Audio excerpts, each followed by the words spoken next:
Medaram Asia ఖండంలోని అతిపెద్ద గిరిజన జాతర. ఆదివాసీలకి కాదు సకల జనులకు గొప్ప పండుగ. అయితే ఇప్పటి వరకు జరిగిన జాతర ఒక ఎత్తైతే ఇప్పుడు జరగబోయే జాతర మరో ఎత్తు. మరో మహాకుంభమేళాను ఓన్ చేసుకుంటున్న మంత్రి సీతక్క అన్ని తానే చూస్తూ ఏర్పాట్లను మరో లెవెల్కు తీసుకువెళ్తున్నారు. అందుకే సమ్మక్క సారళకతో పాటు సీతక్క పేరు కూడా మారుమోగిపోతోంది. అపూర్వ ఘట్టానికి ఆదివాసీల జీవన పోరాటానికి అద్దం.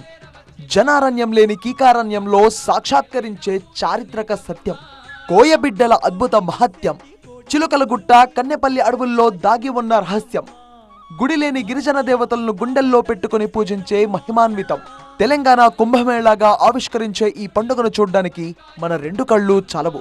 భక్తితో కొలిచే తీరు, ఆదివాసీ సాంప్రదాయంలో సాగే పూజలు, మా ఇంటి అమ్మంటూ ప్రతి ఒక్కరూ కొలుచుకుంటూ తరలివచ్చే తీరు అడవిని జనారణ్యంగా మార్చేస్తుంది. అలాంటి జాతరకు అదిరిపోయే ఏర్పాట్లు చేస్తున్నారు మంత్రి సీతక్క. 2 ఏళ్లకోసారి జరిగే జాతరకు తెలంగాణ సహా యావత్ దేశం నుంచి పెద్ద ఎత్తున భక్తులు తరలివస్తుంటారు. 4 రోజులు జరిగే ఈ ఉత్సవానికి చకచక అన్ని ఏర్పాట్లు జరుగుతున్నాయి.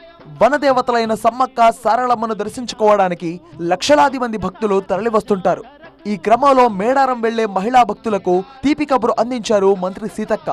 ఉచిత బస్సు సౌకర్యం ఉంటుందని ఆమె ప్రకటించారు. మహిళలకు గుడ్ న్యూస్ అందించిన సీతక్క మేడారం పరిసరాల్లో పనులను ప్రత్యక్షంగా పర్యవేక్షిస్తున్నారు.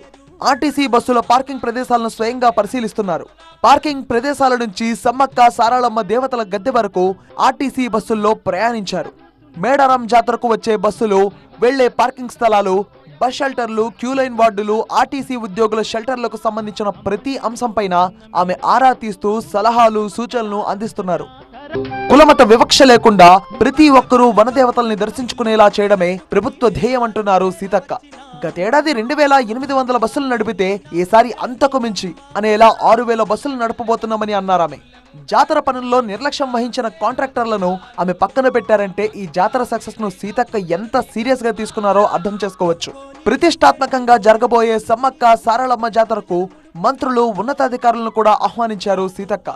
జాతరకు హాజరు కావాలని సీఎం రేవంత్ రెడ్డి సహా మంత్రులు ఉత్తమ్, శ్రీధర్ బాబు, పొంగులేటి, జూపల్లి, తుమ్మల, పొన్నం, కోమటిరెడ్డి వెంకటరెడ్డి, దామోదర్ రాజనరసింహతో పాటు స్పీకర్ గడ్డం ప్రసాద్, సచివాలయంలోని పలువురు ఉన్నతాధికారులకు శాల్వాలు కప్పి మొమెంటోతో కూడిన ఆహ్వాన పత్రికను అందజేశారు సీతక్క. జాతరకు తప్పక రావాలని ఆమె ఆహ్వానించారు. గతంలో గ్రూప్ ఆఫ్ మినిస్టర్స్ మేడారం జాతర బాధ్యతలు చూసేవారు. కానీ ఇప్పుడు అంతా తానే చూస్తున్నారు సీతక్క.